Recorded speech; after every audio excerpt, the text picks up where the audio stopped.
عرفت القيمة التسويقية للأهلي وللزمالك هذا الموسم؟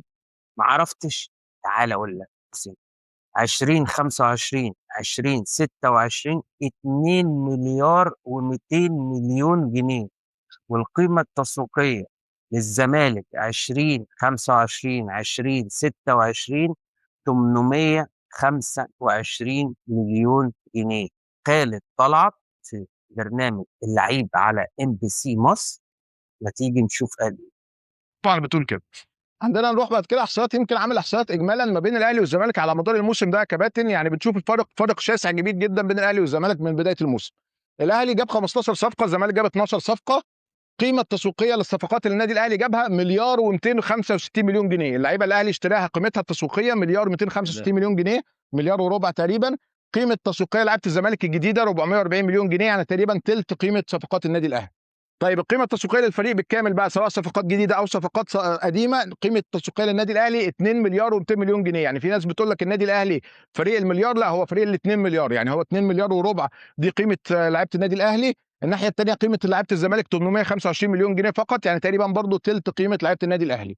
القيمه التسويقيه للعيبه، الاهلي عنده 6 من اغلى 7 لاعبين في الدوري من حيث القيمه التسويقيه. نادي الزمالك ما عندوش ولا لاعب في اعلى 10 لعيبه قيمه تسويقيه في الدوري. يمكن اعلى 10 لعيبه منهم 6 من الاهلي، 3 بيراميدز وواحد سيراميكا، فده يمكن. ورغم كده نقاط ما انا هكمل لك، ما سيبني اجيب لك للاخر بقى، انا هجيب لك المفاجاه في الاخر. لا طب ما تجيب لي بعدد البطولات اللي حققها النادي الاهلي وعدد البطولات اللي حققها نادي احنا الزمالك. بنتكلم الموسم الحالي يا كابتن، بتتكلم عن الموسم ده بتروح في حته ثانيه يا كوكي ليه؟ بنتكلم الموسم مش بالتاريخ يا كابتن. مالك النهارده كده؟ طيب نكمل الصوره اللي بعديها يا لا جماعه. انا مش مشدود. خليكوا ريلاكس.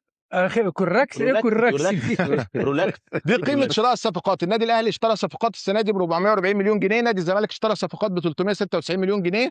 النادي الاهلي باع لعيبه، باع ما بين بيع واعاره، خد 412 مليون جنيه. نادي الزمالك اللعيبه اللي باعها خد مقابل ليها 187 مليون جنيه. انت متخيل الرقم؟ الزمالك واصل لنهائي كأس الكونفدرالية، فاضل له مباراة أخيرة يفوز أكتر من هدف يحصد لقب كأس الكونفدرالية. طب والنادي الأهلي؟ لا، النادي الأهلي صفر. النادي الأهلي هذا الموسم صفر. ويا عالم ممكن في آخر جولة الأهلي والحظ يعملها والزمالك يتغلب وبيراميدز يتغلب والأهلي يفوز ويحصل على بطولة الدوري الممتاز. Free audio post production by alphonic.com.